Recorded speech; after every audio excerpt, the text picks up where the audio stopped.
ಈ ನಾಡಿನಲ್ಲಿ ಮಾಣಿಕ್ಯ ನಿಧಿ ಇದೆ ಎನ್ನುವಂತಹ ವಿಚಾರ ನಾನು ಮಹಾರಾಜರಿಗೆ ಹೇಳಿದೆ ಅಂತ ಆದ್ರೆ, ನಿಧಿ ಪಡೆದಂತಹ ಮಹಾರಾಜರು ಭಿಕ್ಷೆಯೋ ಎನ್ನುವ ಹಾಗೆ ನನ್ನ ಮುಖದ ಮೇಲೆ ಒಂದಿಷ್ಟು ಬಿಸಾಕಬಹುದು. ಅಲ್ಲ, ನನ್ನ ಬದುಕಿಗೆ ರಣಧೀರನಿಂದಾಗಿ ಅನ್ಯಾಯ ಆಯ್ತು ಎನ್ನುವುದಾಗಿ ಹೇಳಿದ್ರೆ ಅತೀ ಆಪ್ತನಾದಂತಹ ರಣಧೀರನಿಗೆ ಒಂದು ಸ್ವಲ್ಪ ದಿನದ ಮಟ್ಟಿಗೆ ಸೆರೆವಾಸದಲ್ಲಿ ಅವರನ್ನು ಇರಿಸಬಹುದು.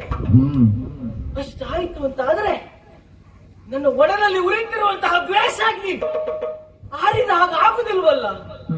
ರಣಧೀರ ಸೆರೆಮನೆಯಲ್ಲಿ ಇರಬಾರದು, ಅವನು ಹೊರಗಡೆಯೇ ಇರಬೇಕು. ಯಾಕೆ?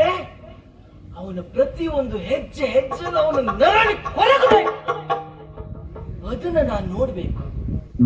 ಹಾಗಾಗಬೇಕು ಅಂತ ಆದ್ರೆ ಈ ಮಾಣಿಕ್ಯ ನಿಧಿ ಇರುವಂತಹ ವಿಚಾರ ನಾವು ಮಹಾರಾಜರಿಗೆ ಹೇಳಬಾರ್ದು. ನನ್ನ ಬದುಕು ಹೀಗಾಗುವುದಕ್ಕೆ ಒಂದರ್ಥದಲ್ಲಿ ಮಹಾರಾಜನು ಕಾರಣಕರ್ತನೇ ಇದ್ದಾನೆ. ಹಾಗಾಗಿ ಈ ಮಾಣಿಕ್ಯ ನಿಧಿಯನ್ನು ನಾನೇ ಪಡಿತೇನೆ. ನಿಧಿ ನಾನು ಪಡೆದೆ ಅಂತಾದ್ರೆ ಧನಬಲ ನಮ್ಮ ಜೊತೆಯಲ್ಲಿ ಉಂಟು ಅಂತ ಆದ್ರೆ ಜನಬಲ ಒಂದು ನಮ್ಮ ಜೊತೆಯಲ್ಲಿ ಉಂಟ, ಅಧಿಕಾರ ನಮ್ಮ ಕೈಗೆ ಬಂದ ಹಾಗೆ ರಣಧೀರನನ್ನ ನಾನು ಇಚ್ಛಿಸಿದ ಹಾಗೆ ಅವರನ್ನು ಕುಣಿಸಬಹುದು. ಹಾಗಾಗಿ ಮಾಣಿಕ್ಯ ನಿಧಿಯನ್ನು ನಾನು ಪಡಿತೇನೆ. ರಣಧೀರ ಬದುಕನ್ನು ಸರ್ವನಾಶ